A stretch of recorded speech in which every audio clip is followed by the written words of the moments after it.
Fala galera da FDV, vestibular chegando e a FDV lançou para nós aí uma surpresinha, um vídeo do professor Michael Sandel para você assistir 3 momentos diferentes e poder então escrever a sua prova discursiva. Igual a prova no modelo do meio do ano, você vai ter que ali fazer 3 questões de gêneros textuais diferentes que estão aí expostos na norma do edital. Então vamos só entender primeiro um pouquinho do contexto. Quem é esse professor, qual a época que ele está falando e em seguida eu vou explicar cada um desses 3 períodos para você, tá bom? São trechinhos curtos, são segundos para a gente poder ter essa base aí para a prova. Vamos lá! O professor Michael Sandel é professor de filosofia política em Harvard e ele gravou essa entrevista que a FDV coloca para a FEComércio de São Paulo, que é a Federação do Comércio, uma espécie de sindicato patronal, o grupo das empresas de comércio. E ele vai comentar então nesse vídeo um livro dele mesmo chamado Justiça. E esse livro, Justiça, debate uma pergunta central na filosofia. O que é fazer a coisa certa? Ou seja, o que significa fazer o que é correto? O que é correto diante de uma sociedade composta, enfim, diversa e multifacetária.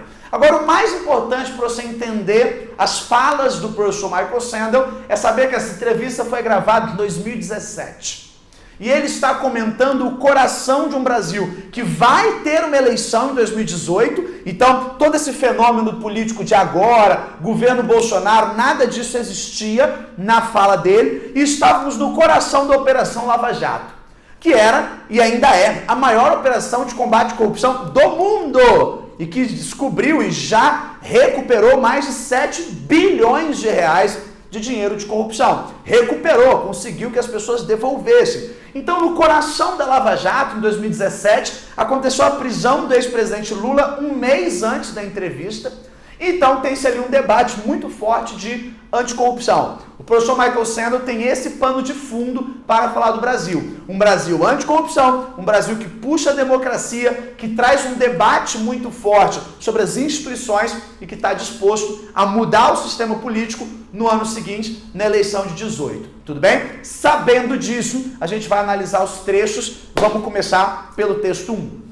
So, is society nowadays more prone to discuss ethics and democracy? I think that there's a great hunger for discussion of questions of ethics and values and justice in public life. I think this is especially true in Brazil, where in recent years there have been debates and public demonstrations about questions of corruption, but also I think about the future of democracy. So every time I visit Brazil, I find that audiences, and especially students in the younger generation, are hungry to engage with big questions of values and of justice.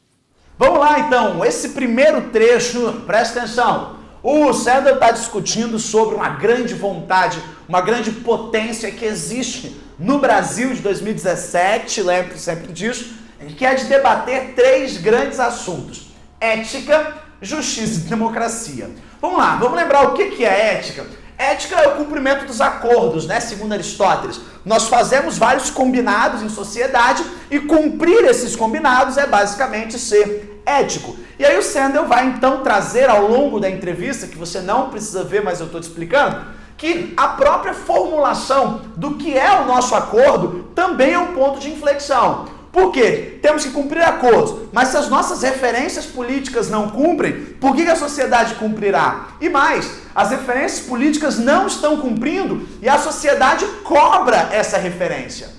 Então, peraí, o Brasil que eu quero, eu sei qual é. É um Brasil honesto, né, com aproveitamento do recurso público, com políticos que falam a verdade e tal. Ao mesmo tempo, a ética é dinâmica. Então, o povo brasileiro quer debater os seus próprios critérios éticos para entender qual é a melhor forma de se posicionar nessa atualidade.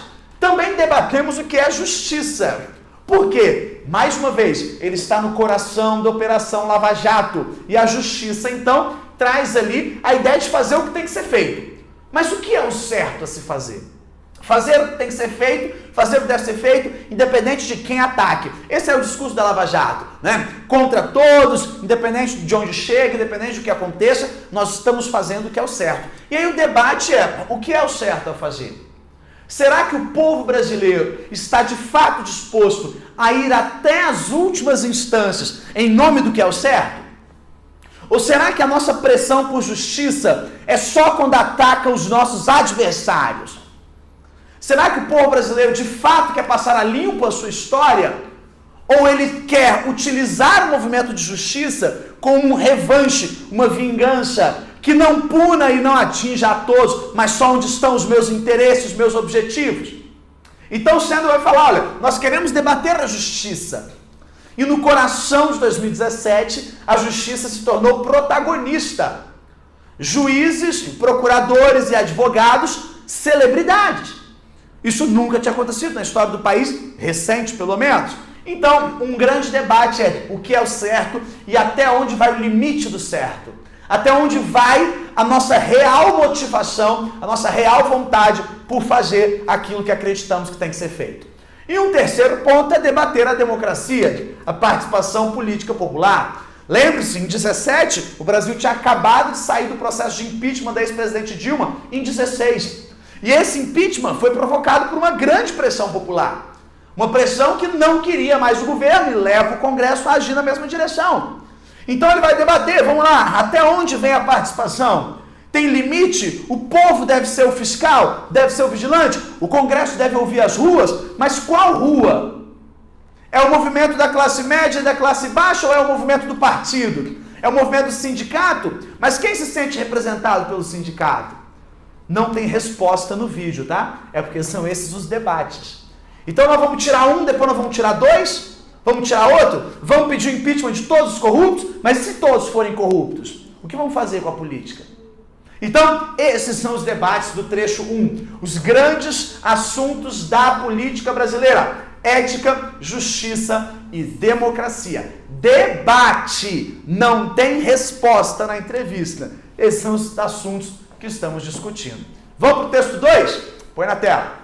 The judiciary has been, I think, a great hero in recent developments, asserting its independence and asserting the values of the rule of law and of democracy. So, em apenas 13 segundos, o Sandel resume para nós aí o que ele chama de independência do judiciário. E aqui ele está falando do judiciário de primeira e segunda instância, ou seja, o juiz e os desembargadores. Ele não está falando da macro-instância, dos superiores tribunais, nem do Supremo, terceira e quarta, porque essas são indicações políticas. Os ministros dos superiores tribunais e os ministros do Supremo Tribunal são indicados pelo presidente e por forças políticas. Mas na base do judiciário, Sandel fala, olha, nós estamos vendo uma força judiciária independente, um judiciário que não se curva à pressão política, mesmo essa pressão política se instalando na imprensa, nos partidos, nas estatais,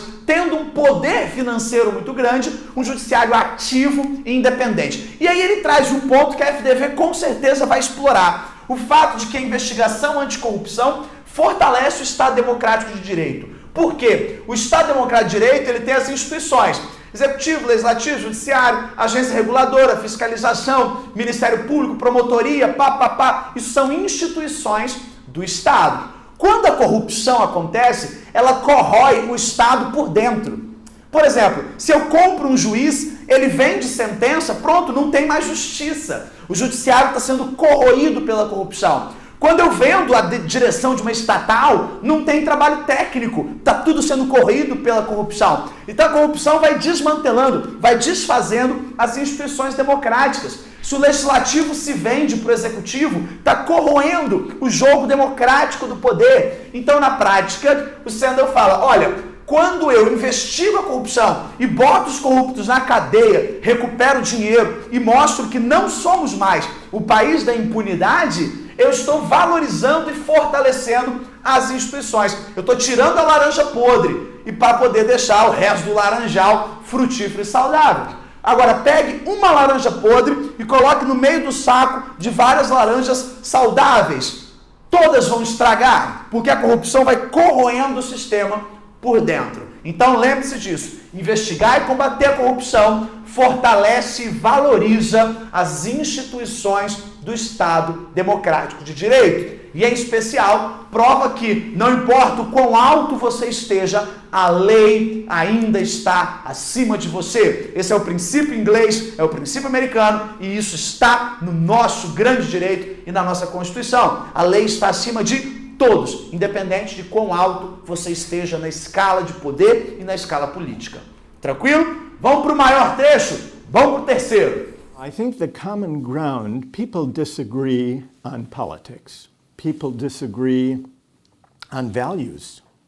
But what I think can be the common ground is public deliberation, where all citizens have an opportunity to make their arguments, to defend their views about what should happen in politics and in their communities, what should happen with the economy. And this is not a problem unique to Brazil. Democracies around the world today are struggling with the question of how to give citizens a meaningful voice. And in many democracies, we are seeing a backlash against elites and established political parties out of a sense that they have failed really to offer meaningful alternatives in politics. We saw that in the recent American election. We're seeing that throughout Europe, where citizens are frustrated with politics. They don't think democracy is working well, and they are seeking ways to have a better kind of public discourse that really addresses big questions. So Brazil is having its own struggles and challenges, but I think it's important to recognize that people are struggling to give citizens a meaningful voice in democracies around the world, and I would not say that we've offered a very shining example of how best to do. Bom, neste trecho um pouquinho maior, o Sandel então está falando que, olha, dentro de uma democracia, a discordância é normal, ela é saudável, desde que se garanta a liberdade de todos, ou seja, todo mundo tem que ter voz. Só que aí vem o grande debate da atualidade, né? Como garantir que todos tenham voz? Vai ser pela internet?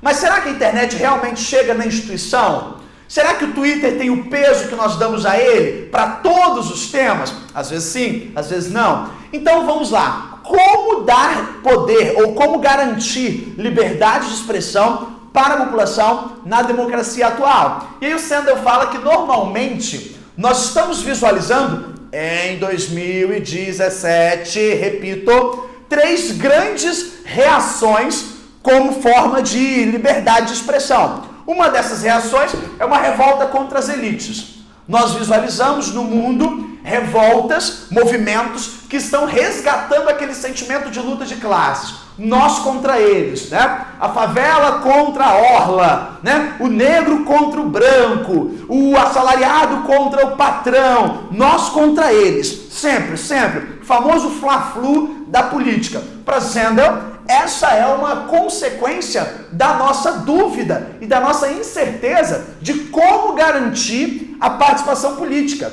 Nós não temos resposta. Por isso as pessoas participam do jeito que elas acham que devem. E aí elas vão cometer uma série de reações que podem ser mais extremadas, mais inconsequentes, ou, por exemplo, o caso de uma revolta, que pode levar a um vandalismo, uma depredação pública, um movimento como os coletes amarelos na França, que explode revolta após revolta, atrás de revolta, mas essa revolta tem data para acontecer. Nós estamos muito revoltados, mas o nosso protesto é sempre no sábado. Então, é uma revolta que trabalha e estuda de segunda a sexta e tem data e hora marcada para acontecer. Isso é uma expressão política calculada, mas ao mesmo tempo ela tem uma revolta como força de atração. O Sandel também fala que uma das grandes reações desse nosso debate de garantir participação popular é a recusa aos partidos. A população, não só no Brasil, e ele fala também na Europa, nos Estados Unidos, não se sente representada pelos partidos políticos. E há uma frustração com as instituições. A população olha para o Estado, olha para o Executivo, olha para o Legislativo, olha para o Judiciário, olha para os partidos, começa a achar que é tudo a mesma merda, é todo mundo a mesma coisa, e aí vai tendo ali uma sensação de decepção com as instituições. E essa frustração foi falada por Anthony Giddens, que diz para nós justamente que os movimentos sociais entram para cobrir esse vácuo deixado pelos partidos. Os movimentos sociais entram para cobrir esse buraco da frustração institucional. Ou seja, o partido não atende mais à representatividade, o sindicato já não simboliza mais aquela luta de antes, os movimentos identitários começam a pegar esse vácuo. Atenção, Sandel só deixa debates no ar, pelo menos os trechos que a FDV recortou. Por isso é muito possível, para não dizer provável, que a faculdade peça que você dê respostas para essas perguntas, ou que você oriente um debate. Então, como garantir essa participação? Os movimentos sociais são uma participação, mas eles não governam. Então é mais do que nunca, sempre fundamental, que você valorize no seu texto, nas suas respostas, a democracia através do voto. Pode ser que as pessoas não se identifiquem com seus candidatos, mas então elas precisam se mobilizar para que elas se candidatem. Porque o movimento pode até chamar a atenção, mas ele não governa. E não governando, ele não tem o poder do Estado ou a transformação que poderia acontecer.